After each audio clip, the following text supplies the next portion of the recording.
With that said, let's move on to the other promotion that we cover, and that's AEW and Dynamite that was airing the same night as NXT. They opened the show with the Hurt Syndicate and their in-ring promo. Hound, let me go on this one. This isn't even going to be my normal bashing of this guy. Hold on, I'll mute my mic. Have at it.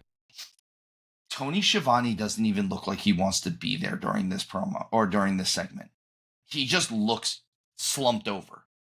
And even MVP says what I have been saying for weeks. There's really no need for him to be there. Please leave the ring. I'm done. That's my whole rant on that. See, I told you, this isn't my normal bashing of him. He just didn't, like, for a show that's opening live against a really big competitor, and you look like you're not on your A game right now. That's not the best thing for you right now. Like, and again, I get what they have someone announcing, but maybe this is one of those times you should have had somebody else. Like, this is one of those days you needed your A game for everybody. Yes, you did need people to show up and show out. And Tony Schiavone, I told you this wasn't my normal bashing. This was actual insight this time. Yeah, He's still the worst. He's still the worst, by the way. There's that. Tony Schiavone, you're the worst. I was not prepared. I was ready to sit back and let you do your thing. I had muted my microphone, and then I was like, "Oh crap, let me unmute." This is an actual insight on this. This just didn't look. It just didn't look good. It wasn't a good look for how they opened the show. Like, he doesn't look. He looks tired. He looks tired. He looks slumped over. He looks like he looks like he's trying to cover up something that isn't the best. In this case, the Hurt Syndicate is awesome. Let me state that first of all. I just wanted to touch on one thing before we go off onto the Hurt Syndicate, and this is something I saw because it's been over the last month. If you really look at it, I wonder if Tony Schiavone's dealing with a health issue because he's looking. He's looking like he looks like he's ready to go. I mean, and if nothing else, he is older. Like, he's not. Yeah. I mean, I'm not saying he's a feeble old man. By any means. What I'm saying is he's an older gentleman. He's got to be in his 60s right now, right? Yeah. You know, he was, even if he was in his 20s when we were watching him in the 90s, that's got to put him in. That means he's 20 years older than us, or 10 or 15 years older than us. So he's close to his 60s at this point, if not in. Yeah. And like I said, this is not my normal bashing of Tony Schiavone. I actually leveled this out this time. See that? He's still the worst. Growth. Still the worst. It's not that much growth. So let's talk about this promo though. We get adults to start this show. They look and they sound like professionals. They look like grown-ass men. I don't know a single guy in that ring right now that won't possibly whoop everyone's ass. Shelton by himself will just be like, okay, bring it. Just let's do this. But you add Lashley into that, and MVP is not a slouch by any means either. Isn't he a jiu-jitsu black belt? MVP is a dangerous man, and I'll leave it at that. There was a reason why he had to remain in the full body suit. Yeah, he had to cover certain things. Yeah, he's MVP's a bad man, and here's the thing: the way they talk, the way he addresses the crowd, everything that they do in this is professional. It's grown men settling their issues professionally. Swerve comes out. I like the presentation of Swerve where he's normally a talker, and he's so mad all he gets out is Bobby Lashley, me and you at full gear. Yeah, like, okay. Like, it honestly, the worst. I love Prince Nana, so let me clarify before I critique this. I do love Nana stuff. this was one of those times where Nana needed to leave some of the silliness, and holding the coffee was the silliness. He should, if everyone is holding Swerve back, Nana being his family and being his best friend like that and being the guy that knows him best should know that he can't go into the ring with those 3 killers by himself. Like, he should have been holding him back along with the refs instead of like one arm holding him back and one arm holding his bag of coffee. Yeah, you're right there, and I think it's something that AEW, like, it's like they don't think everything all the way through. Now again, don't forget, you and I are not the typical layperson fan, so it's going to come from a more analytical standpoint when we're talking about something like that. But if and maybe this phrase will ring true with you here when I say what it is, or at least what it is to me, it's a continuity error. I think so. And here's the thing. I want to point out, this segment is awesome. Yeah. This is one of those segments that you open up the show, and if they weren't going head to head with NXT at the ECW Arena, this is one of those segments that the casual wrestling fan would have turned on the show and be like, oh my God, the Hurt Business is on. Let's see what they're doing. And now you've got someone that's going to watch the show. Here is where I'm going to really knock what's going on in AEW. They immediately go from this to the Mox World Order. No, I'm not calling them the Death Riders ever. Versus Orange Cassidy and Darby. You go from super professional to this. And I'm sorry, out of everyone that they are presenting right now, Darby is still the only guy that I think is believable in this role. Orange is doing better, but it's still, I think my issue is how we've talked about it is that there shouldn't be anyone on Moxley's level right now. And they're not just kicking the crap out of all these guys. And I think they should be. I think they should absolutely just be tearing the tar out of them. These shouldn't be matches. It should just be them running roughshod over everybody. So the term I have for this show right now is the show is schizophrenic. It starts off really professional with the Hurt Syndicate, and then it goes to this, and everything about this match is confusing. It's confusing. All right, I see where you're going. So, and yeah, it's, first of all, just on a physicality side, I'm sorry, but in no world do I believe that Darby and Orange Cassidy win a fight just against Claudio. Just against Claudio. And let's face it, Pac is no slouch. No, and it's, Pac is a genetic freak of nature. Like, it's a man that small should not be that big. That's the thing, is he might be a short dude, but he looks the part. Yes. So if you want to have we'll call them the lower tier of the Mox World Order, if you want to have them having as close to way better than the Death Riders. Oh, screw that. It's so dumb. It's dumb. Just go with MWO, please. We know what you are.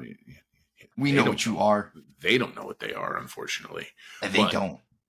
If you're going to have as close to a 50-50 as possible, and the problem here is you can't do that. Like, it makes sense if they had them have a 50-50 with FTR. It's because that's the level they're on. And I'm sorry, Darby Allin, I know he's beloved by the crowd. He's not really my cup of tea. Orange Cassidy just scratches an itch in my brain. I kind of am fond of Orange Cassidy a little bit, but they are not world champion level. And as much as they're pushing Darby towards it, and he has the most realistic shot, even he is not world champion level. And as much as I am not a fan of Mox normally, right now he's the only world champion level person that they're showcasing at world champion level. And like, it's so weird because I get why they're keeping everyone that is believable to go after these guys, so far away from them. You have to.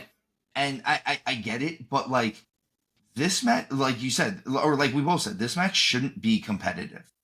My other thing is, I don't believe Moxley's stuff. I just don't buy it. Like, even if you look, he seems uninterested in what he's doing. And at one point, he grabs, I think it's Orange Cassidy in a sleeper hold. Yes, it is. It's Orange Cassidy. He puts him in a sleeper hold. And the extent of his sleeper is just kind of putting his arm, like he's kind of holding him back for a second. Like, he doesn't wrap the hand over the top the right way. You see all types of air in the hold, like everything about, and it wasn't just because it was too quick, because it lasted for a little bit. Like there was more than enough time to fix the issues, but this one hold completely demonstrates what I'm saying with he doesn't seem into it. So why should I seem into it? Again, Tony Schiavone came out. He doesn't seem into it. Why should I seem into this show? And I see where you're going. So I want to point out something. I'm not saying that I disagree with you. I just want to give you another potential perspective here. So both you and I have some grappling knowledge. You more than me, admittedly, but both you and I have sunk in one-armed, rear nakeds on people. We've done it when we've had to. Now, had Moxley done that and then was like jaw jacking the crowd, so and for anybody listening, I'm half choking myself right now with my left arm and waving the right. Yeah, that perfect audio. Just my big ass collapsing. Just thud. Yeah,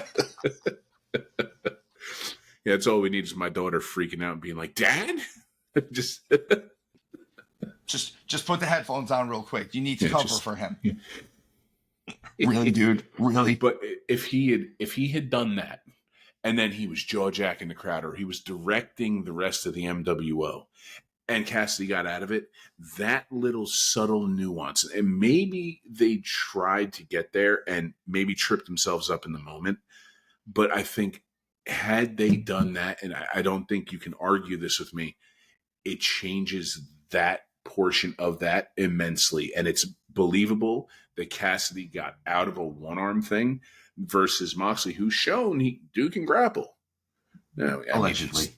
Listen, unless you work at Walmart. Yeah, you can't fight a guy at Walmart. But had he sunk the rear naked in properly and pulled the shoulders back and really, like, of course. So that's where I think they should have gone with that, because Mox is a bigger dude than him, and I think the optics in the scenario I've just painted push this story along really well. I agree with you. My problem is instead of locking in that one-armed rear naked, which now I'm trying to choke myself, we're all just going to be done. Yes. The problem is like, do it. You won't. I think I just dislocated my shoulder. God, we're getting old. Oh man. But the problem is like where his elbow was placed, which should have been around Orange Cassidy's throat area, or like at least at the top of his chest, was down near like the middle of his chest. And like I said, there was just too much air in that. And like I said, I'm not disagreeing with your point. I think your point is dead on. I think your visual is what we needed, and we didn't get that visual. Instead, everything just kind of looked weak and confusing at the end of this. But I'm going to move on a little bit because we're going to talk about something else that's weak and confusing. We get a Ricochet promo. You like that segue? I know you did. Oh, leave the poor guy alone. He did his best. Don't mean it. Go after him. Here's the thing, guys. I'm going to be the guy that I'm going to say this. I don't give participation awards. How dare you? And the fact of the matter is Hound, you and I have both trained under old school wrestlers. Yes. Does everyone belong in the wrestling business? No. I'm going to change this. If I said, hey, we should let everyone play football. Does that mean everyone should be in the NFL? No. That's where I'm at in the world. And I'm sorry, Ricochet, if Ricochet joins the Hurt Syndicate, I think it'll be the best thing for him. He needs Yes. that mouthpiece. And Yes. he works better as a heel. He does heel tactics aside from his flippy dippy awesome moves. And I wouldn't mind seeing him and Shelton tag up. I wouldn't mind if this whole thing with Swerve is a Swerve and him and Swerve teamed up. I really wish Shelton would win a world title, honestly. Yeah, that's way overdue. So I just thought of something, and it was while you were saying that. Yeah, well, Ricochet seeming to be more naturally a heel. Do you want to? And this is where I think everybody has kind of missed the boat with him. And I can say this. I'm comfortable in my own skin. Ricochet is a handsome man. Yeah, he is. He's a good-looking dude. He should be leaning into that in his character. If he was, like Prince Pretty, Tyler Breeze, not over the top like that, but like the douchey club guy who does get the girls, and on top of it can backflip over you. Sure. Yeah, that guy who I would throw out of the club every weekend, and somehow he got back in because he smooth talked the guy at the door. And I'm like, you fell for it too? I mean, I get it. He's cute, but come on. Oh man! All right. We lead right from that into the trios match without honor. This is a no rules match between the Learning Tree and the Conglomeration, consisting of Mark Briscoe, Kyle O'Reilly, and Tomohiro Ishii. You can turn the mic off again, because here I go. Here we go, guys. Can I actually turn it off, or are you going to shock me with it was okay? And I'm like, crap, no, dead air. No. Okay. Here's the thing. Fun. No rules again. I understand why we do this, the no rules part. It's to cover up what Jericho and Ishii can't do anymore. I'm actually not as mad about Jericho, but Ishii is 5'5" and 937 years old. Yeah, that's it. Big Bill keeps impressing me, but the fact of the matter is nothing about Ishii impresses me. He is almost, he's at least 3 centuries old. I might be overestimating with the 937, but there's a good chance he knew Christ. And I'm tired of this. Nothing that he does is believable. He doesn't have cool old man strength because every time he tries to pick somebody up, you can see he's struggling. Most likely because he's afraid he's going to blow his hip out. Oh, Hound, you want to come back in on this one? Because I'm done with my rant on Ishii now. I leave the Stone Pitbull alone. But no, look, dude, you're right. And he needs to be neutered. Okay, it's okay. There was a time, and there's a place, and we could go back, and I'm going to be that guy right now who's kind of I'm going to gentle parent, if you will, here. There's a time when we could go back and we could watch some old New Japan stuff, and it is old, where there's some Ishii stuff, and it's enjoyable. There's times back in the G1 Climax where, I mean, hell, him and Kenny Omega put on a match for the ages. Those two somehow pulled magic off. The problem is Ishii moves around, like he said, every vertebrae fused in his back. Yeah, and he's been wrestling since Masahiro Chono.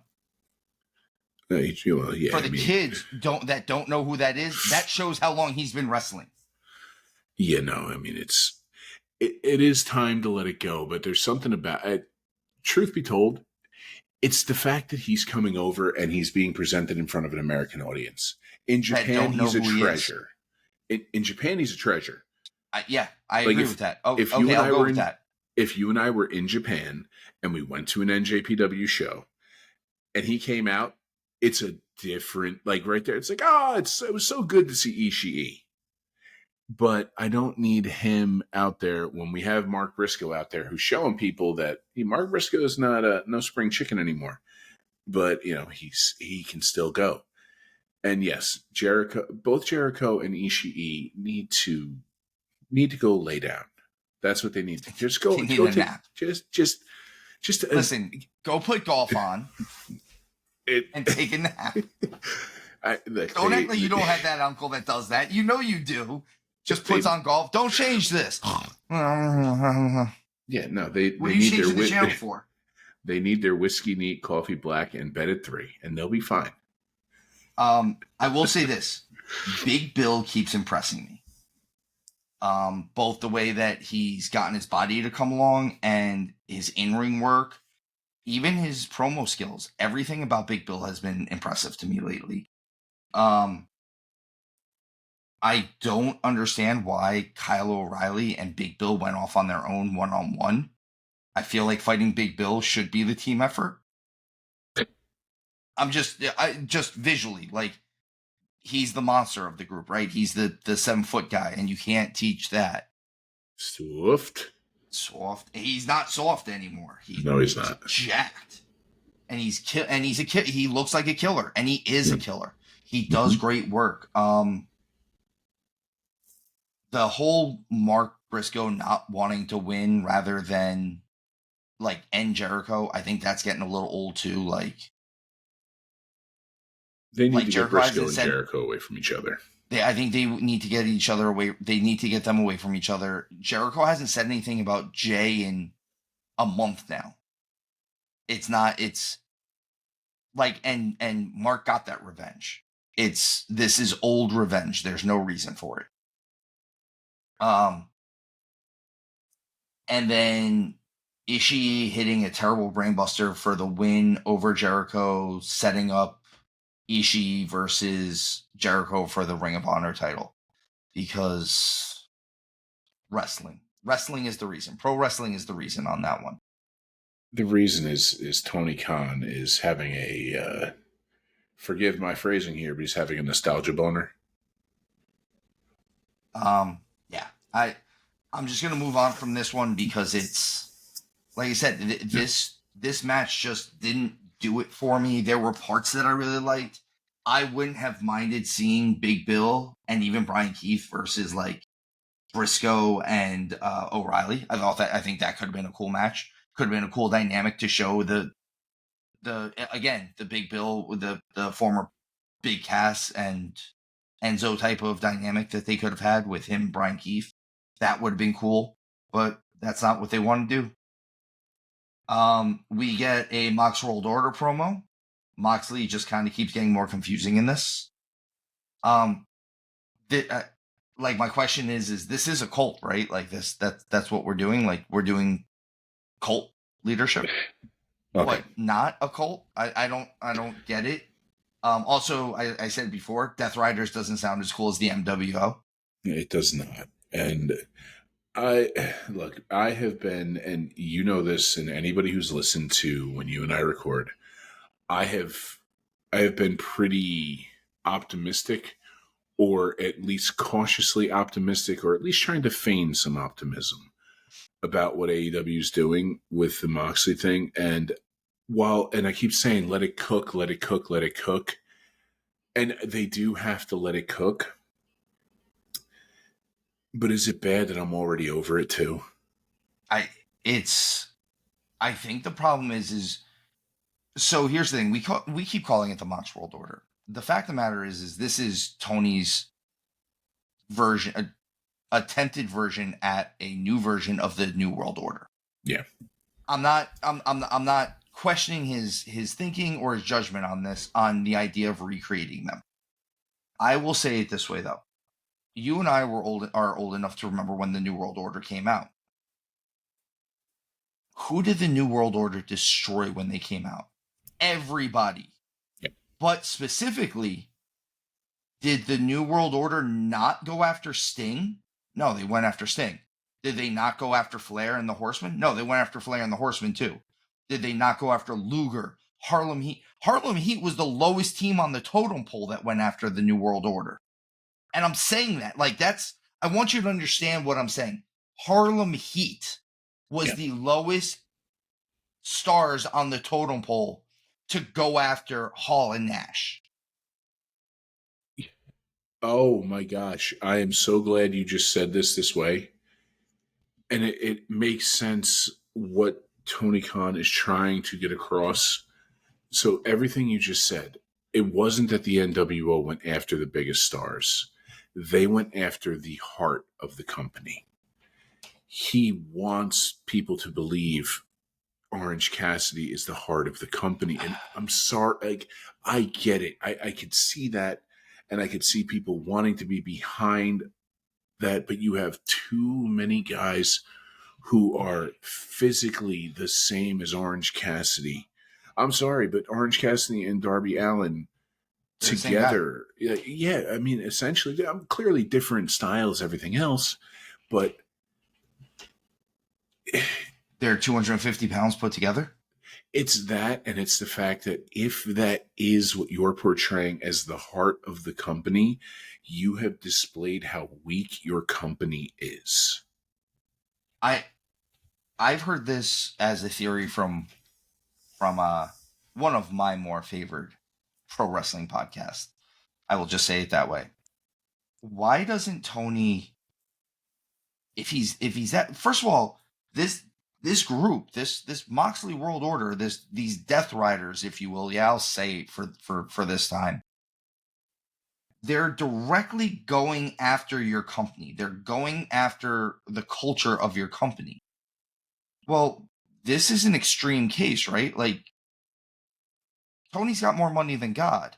He's clearly still running the company. Why doesn't he go talk to the Hurt Syndicate? Say, hey, go wreck shop. Fix my problem for me. Because that's believable.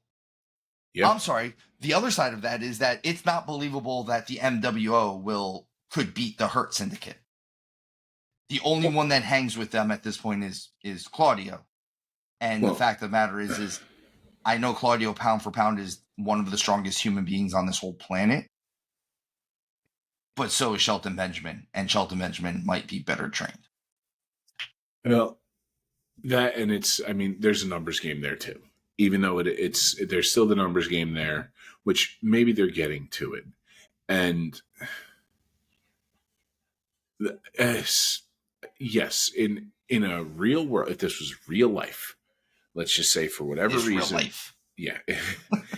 If this was real life and you or I had that kind of money and we had a problem like that occurring in whatever this realm of something is that we have, yeah, hey, how much is it going to cost me to have you take care of that?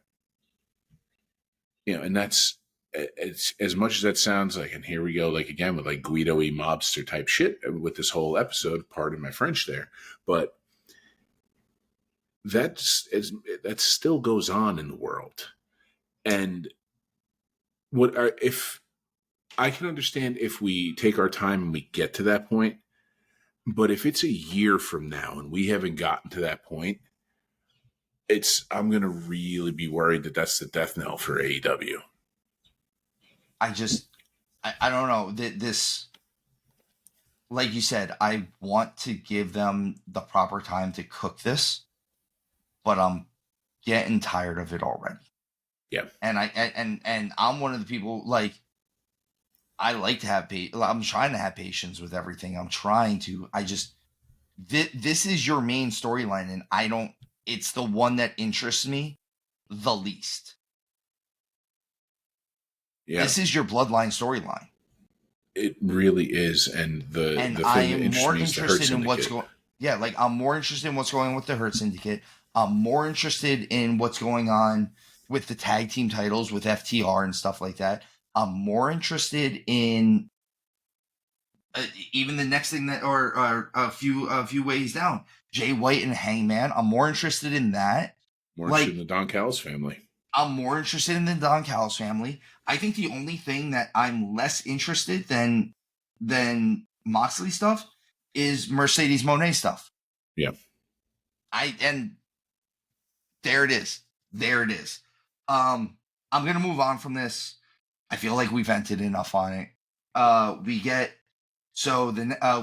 Adam Cole versus Malachi Black. I wanted to like this match more than I did. I didn't hate this match, but I wanted to like it more.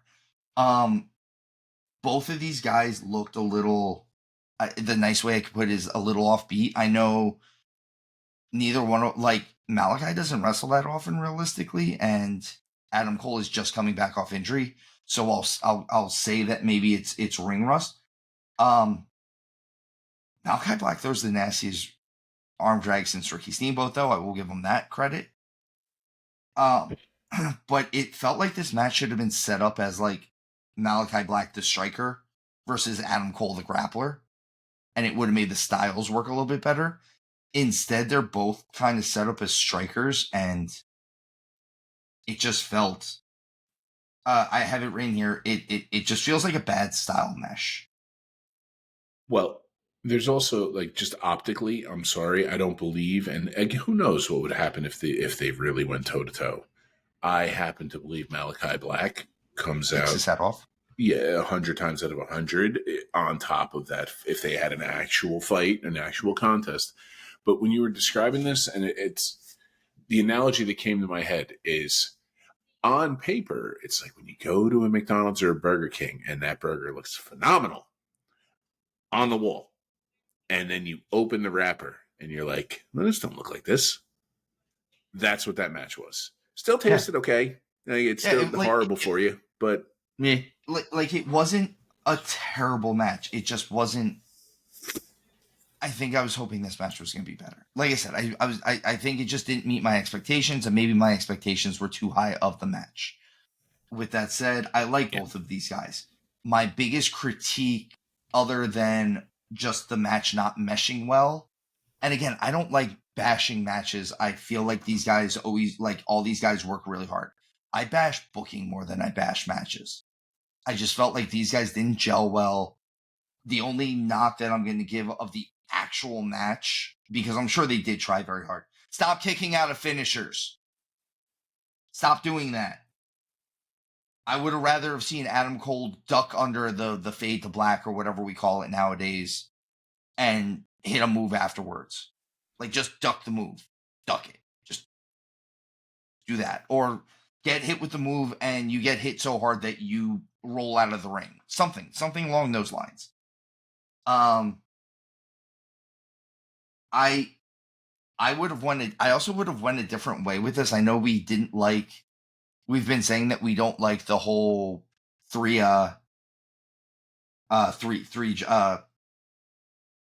judgments of Hercules or whatever it's called. 3 trials of Hercules. Yeah, just the labors of Hercules. The labors of Hercules. I would have set this up because they're doing it where it's if they both win 3 matches in X amount of time, that it'll turn into a triple threat match. I would have had, if MJF's really that criminal genius that he's supposed to be, why didn't he just say, there's no way I'm going to let that happen? Your third match is against each other.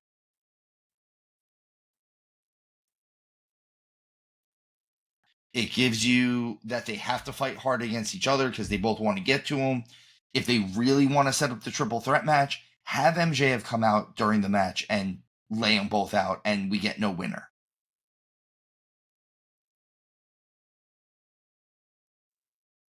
I know what you're getting at here, and I don't disagree.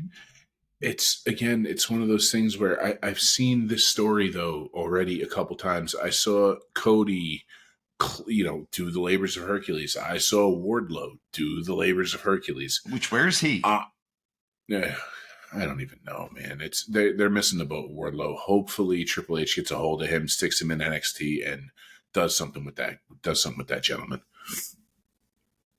At the end of it, we get it's not even a promo realistically. We get Cole and Roddy, or we get Cole talking about what's going to happen when he wins match 3, and we get a shot of MJF calling somebody, we don't know who, just to ruin this, it's Don Callis.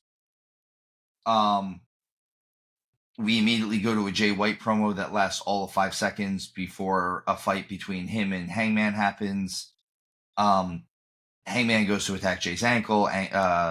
Jay White goes and attacks Hangman's leg.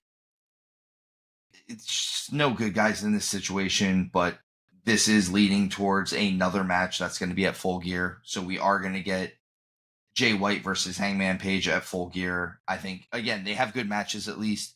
So I'm at least excited about that. Again, outside of storylines, we do get good matches. We get good pay-per-views from AEW. They put on good pay-per-view matches. The problem is a lot of times they put on pay-per-view matches on free television, and I think it hurts their storyline in the long run.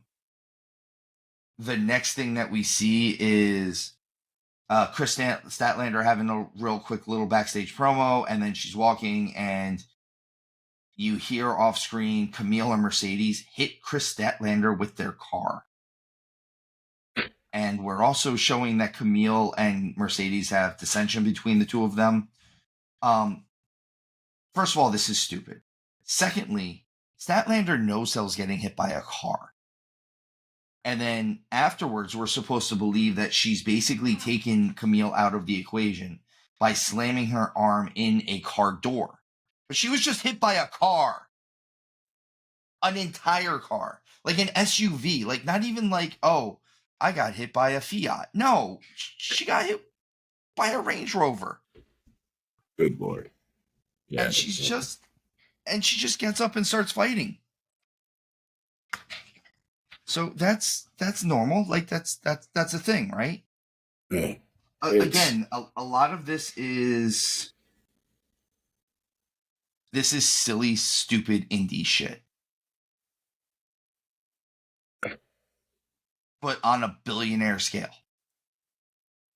It's I don't really want to I kind of don't even want to start ranting about this because first of all, we're getting very long-winded as it is tonight. That's fair. But all right, so the next thing that we'll just move on then. Yeah. We get Nick Wayne. I'm sorry, we get the Christian Cage hook face off. Are they? My question to you is: does it seem like we're going to be setting up Nick Wayne to double cross Christian since Luchasaurus is out of the picture for the obvious health reasons? Again, I'm not bashing on Luchasaurus in this. He has serious health issues, and we hope he gets better. But now you were setting this up the whole time, and now it seems like Nick Wayne is going to be the one that double crosses Christian, which I don't think holds the same. It doesn't hold the same water. I'm just saying. It doesn't, and I can almost see them holding off on that to determine whether or not Luchasaurus comes back. I think they should. I think they need to figure that out. I don't understand the whole idea of having Hook involved with this. Like, I get that Christian allegedly attacked Taz, but this means that Hook isn't involved with the Moxley storyline anymore. Like, I thought he was involved with the Moxley storyline, and now he's not involved with again, a lot of this is just getting a little confusing. But we get a good match next, though. We get Penelope Ford versus Jamie Hayter. I feel bad for these two women because neither one of these girls get any reaction for their entrances. The crowd reaction is for most of this match is pretty low. I feel bad for Jamie Hayter because she was hot just before she got hurt, and now unfortunately it seems like she was out of sight, out of mind. So there's like nothing to it. But this match ended up being really good, and they did something great in this. They turned no crowd reaction into great crowd reaction by the end of this. So for anyone who's wondering, you know what? I'm going to say it. This might be my match of the week. I won't know until we really review the rest of the shows, but this is kind of sitting there where this has a real good chance where these two ladies put on match of the week because they turned a crowd that was cold into a crowd that was hot. And you know as well as I do, that's hard to do sometimes. Yeah, it really is. It's not hard to do sometimes. It's hard to do all the time. And also, Jamie Hayter throws a better brainbuster than Ishii. I throw a better brainbuster than Ishii. That's fair. Hayter throws a better brainbuster than most people I've seen throw brainbusters. Amen. This, like I said, this was a really good match. I'm really excited to talk about this match because Penelope there was a point where I didn't think they were going to get the crowd, and I literally have it written here for halfway through the match. The actual match isn't bad, but the crowd just doesn't care. And then my next line is literally, the crowd finally comes alive. And once they got them, they kept them. And they didn't need to keep them for long, but they got them and they kept them for like the last 2 or 3 minutes until they went to their finish. Good on these. You know what? Good for them. We have been talking bad about this show almost since the Hurt Syndicate segment. Good for these girls because they fucking killed it. Excuse my language. Let's move on to the main event of the night. It was Kyle Fletcher and Takeshita versus Ricochet and his mystery partner. It's a mystery. And the mystery partner is Powerhouse Hobbs. This actually made me happy. Yeah. I've been missing Powerhouse Hobbs, who looks amazing, by the way. He looks great. The only they do a spot in here where Ricochet does a moonsault off of Hobbs' shoulders. It looked cool, except you could see Kyle Fletcher and Takeshita were just like standing there for 15 seconds waiting for them. But all around, match was pretty good. Watching Hobbs and Takeshita go at it. Hound, you're a big fan of two large men that like to lay into each other. In a wrestling way, not in a prison Oz sort of way. It's 2024, no kink shaming.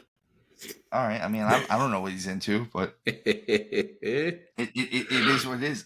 Listen, these two guys hit each other hard, like real hard, and I don't want to get hit by either one of these guys. Listen, I'm still going to kick Takeshita's ass. He's not. He says this because he knows Takeshita doesn't listen to our podcast. What's great is if he heard he's who the hell is this guy? You notice how he's not like. You notice how he's not like calling out Hobbs because there's a chance that Hobbs might actually hear us someday. I mean, listen, like we've talked about, man, I'll fight any man God ever created. I will avoid certain fights if I can. Do you want to fight Hobbs? Do you want that fight? I don't want to fight anybody. I want to have my life old filled. And tired. That's why. I have 7 seconds of fighting left in me, bruh. I'm turning 43 in 6 days. Enough. Save that in case you get mugged.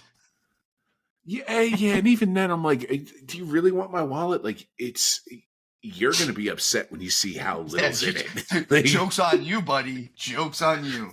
At the end of this, Will Ospreay ends up returning to make a save for the baby faces after they pick up a win.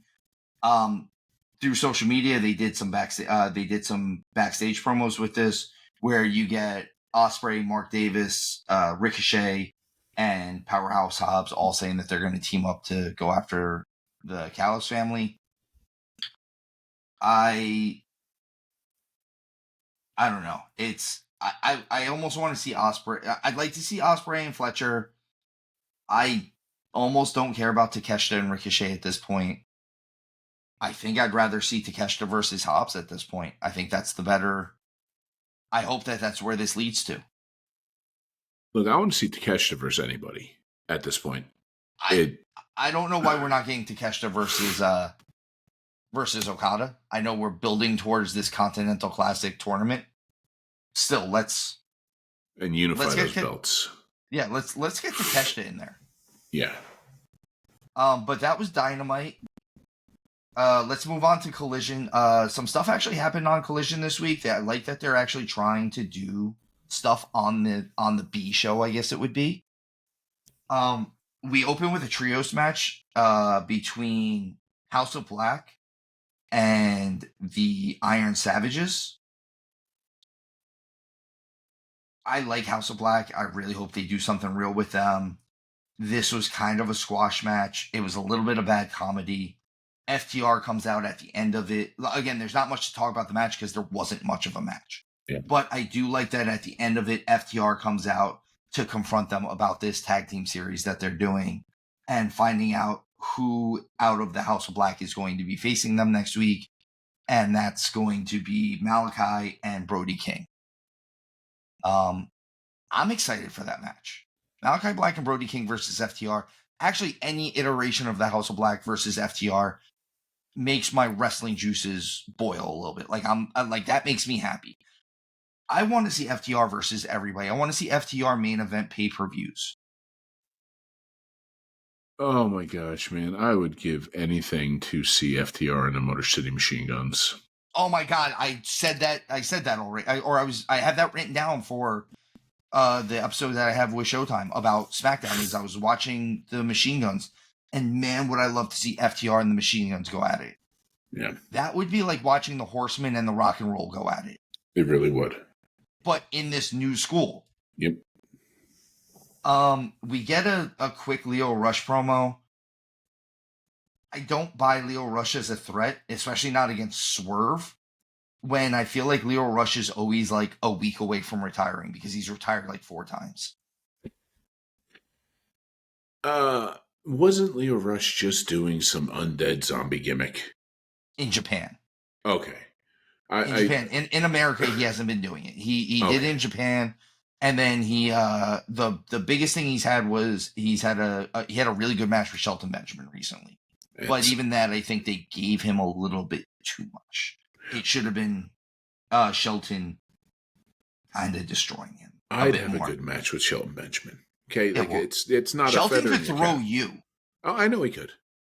That's scary. Okay, listen, there's a reason why I don't invoke the name of Shelton Benjamin. Mr. Benjamin. Yeah, he is Mr. Benjamin. He is absolutely Mr. Benjamin. All right. So we get one of the matches for this tag team series. It's Top Flight versus the Outrunners. I like the Outrunners. They're funny. They're a fun tag team. I actually like Top Flight too. Dante Martin is very impressive how he flies. He floats in the air. I don't know how he does it. He's tapped into the Matrix. He does the way Montez Ford does it. Yeah, I don't even know how they do it though. Like he hangs up there for a second. Yeah. And it's not real. You shouldn't be able to do that. I will say this though. So we have 2 babyface teams facing each other, trying to get a shot at the babyface tag team champions. I'm just laying it out there like that. Like there's other tag teams that they could have put in this spot. And the Outrunners end up winning this mainly because it seems like everyone involved in Top Flight they're not on the same page is the storyline that they're going with. The Outrunners win clean. Dante seems like he's more focused on Layla Gray than winning the match. Again, this is a very New Day type scenario. I think both of the Martins need to work on their fundamentals. They're super athletic, but they need to work some of their basics, their chain wrestling and things like that. There were certain points where, again, I can't unsee things. So this is me being super critical of their stuff. But the match itself was fun.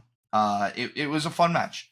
I like what they do. I like the Outrunners. They're funny. They're fun. I don't know if I buy the Outrunners as tag team champions. So I'm really hoping that they're not the ones who come out come out on top at the end of all this. But they're definitely a fun team to watch. So the reason why, and I see what you're saying about Top Flight, and I was thinking about this, trying to see, okay, what's a way to describe what happened, and it's the problem is they kind of caught lightning in a bottle with just like put on stuff, but the thing is they put on a series of matches and they legitimately, it was high spot after high spot, but they flowed. And it was like they hit a flow state. But the problem was they don't have the necessary tools to have a foundation to constantly climb back towards flow state.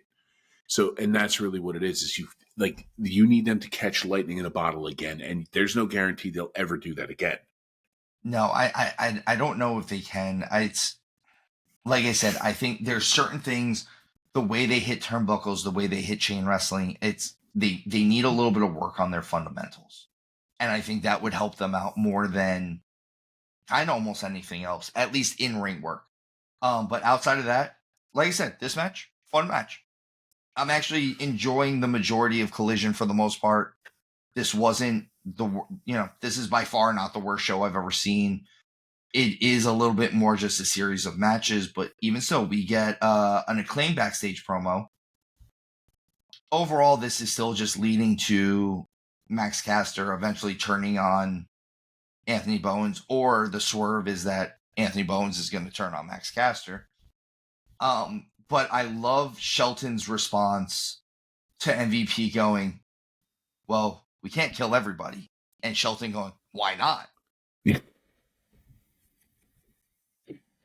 The thing is, there was too much truth in that. Yeah, because he could kill somebody if he wanted to. And not even trying very hard. That's sick son of a bitch. We get Roderick Strong versus the Beast Mortos in trial for Hercules #2. This was actually a good match. Mortos has been really impressing me, and Roderick Strong is always really good. Roddy shows a lot of good fire in this match. I like the improvising. There's a point where Mortos goes to do one of those lucha libre style where like he picks him up over his shoulder and spins around with him into the backbreaker, and you can tell there's just a slip, but he grabs him and like brings him back down the right way into a different version of a backbreaker. And I really like what Legion, they do there. I apologize. I think we might have just lost Steve. Nope, I'm still here. We're still there. We go. It was just a little bit. But all around, we get Roddy winning with that jumping knee, and then Lance Archer and Brian Cage come out to lay out Roddy Strong. It looks like we're going to get Archer versus Strong as the third match for him, and we're getting Takeshita versus Cole as the third match for Adam Cole, baby. We then get a Mariah May promo. I try to stay away from some of the promos just so that we can kind of flow through this, but it's a Mariah May promo, and goddamn, she's so good. Her stuff is phenomenal right now. We get her saying, "I am not in this women's division; they're in my division." I love that. Come on, man! And then we get a return promo from Anna Jay. I don't want to bash Anna Jay too much. I think she's young. I think she has a lot of promise. I think there's an upswing to her that is a real thing. But she just doesn't sound convincing. She almost sounded like she was going to cry during this promo. I wasn't sure if you were going to point that out. Like she looks like she's going to cry, and she sounds like she's going to cry. Yeah, it's one of those things where I was genuinely worried, like, hey, do you got something going on outside of here? Like, should you not be at work right now? Because that's the way that came across. Like, we've all been in those moments where it's like, I really shouldn't be here right now. And that's what it came across as. Yeah. Like I said, it doesn't sound convincing. Apparently, this is going to be if she loses, she doesn't get a shot at the AEW world title, women's world title ever again. No, this either means her contract is coming to an end, or they're going to do something dumb, like take the title off Mariah May to give it to Anna Jay, and I'm going to be pissed. I think you're misunderstanding that. I believe the stipulation, she's not codying herself. It's while Mariah May has the title, she cannot challenge her again. See, then she needs, again, this is a problem with this promo because she doesn't say that.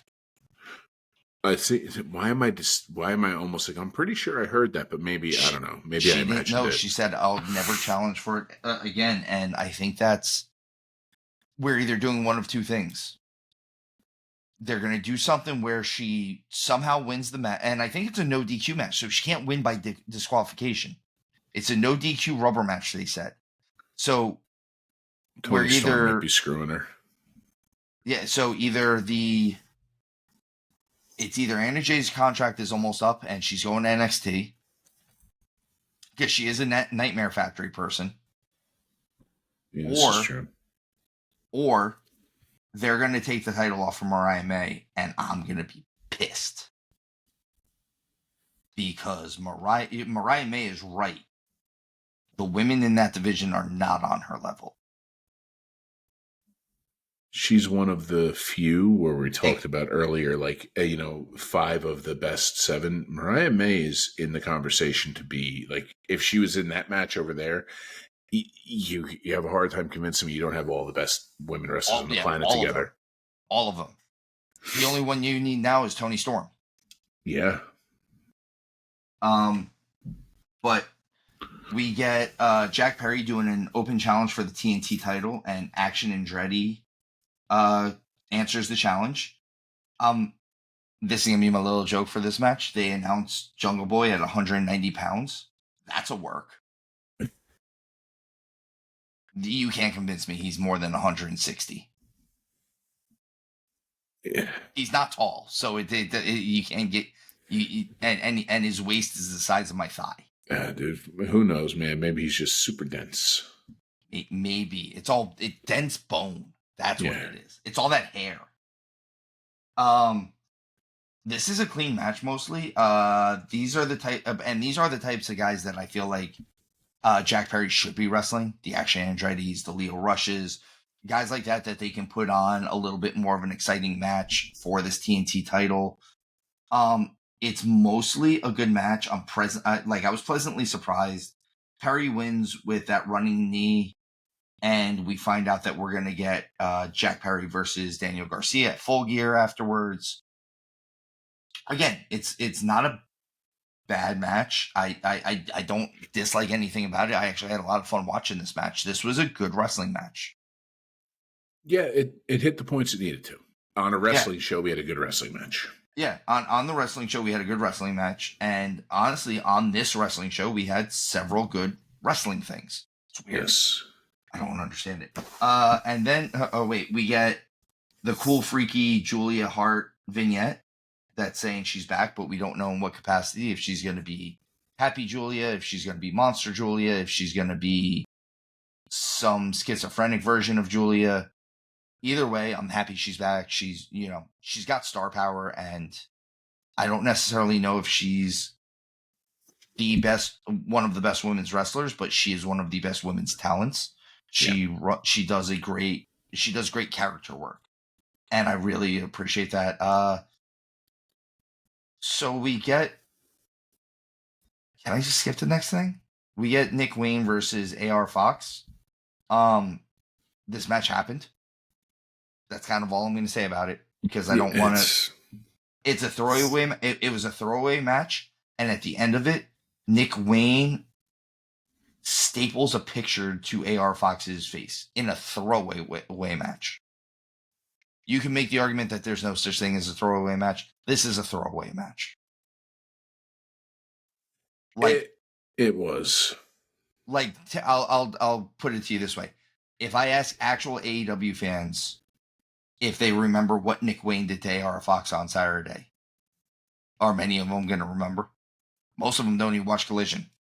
If people remember, they're going to remember the stapling, the thing. They're not going to remember the butterfly Canadian flip-tastic destroyer. The double underhook destroyer. That was awesome. How did you do that? But no, instead they do this stupid face stapling. Well, that's because AR Fox has been doing stuff like that since Lucha Underground, dude. It's been kind of his thing. Like, AR Fox is so talented, and he's just like, it would make this better if you put a giant hole in my flesh. It doesn't. But it doesn't. I get it. So the main event is for the trios title. We get the Mox World Order, the champions, versus this iteration of the conglomeration. Oh, it's the same conglomeration that we saw on Dynamite. It's Mark Briscoe, Kyle O'Reilly, and Tomohiro Ishii. Again, the match is okay, but it shouldn't be this competitive. No. The Moxley group should just be killing everybody. I think this match should have just. This is one of those times that this shouldn't have been a 30-minute match, and it basically was.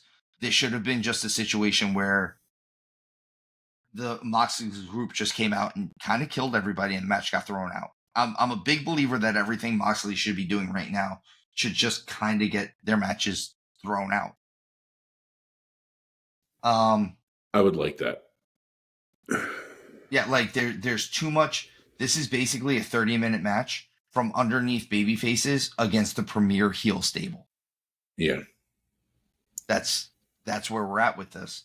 It ends with a confusing melee with Orange Cassidy standing at the top of on top of the commentator desk, and I think that's when you pointed out, Hound, when Moxley has the face like Orange Cassidy did something.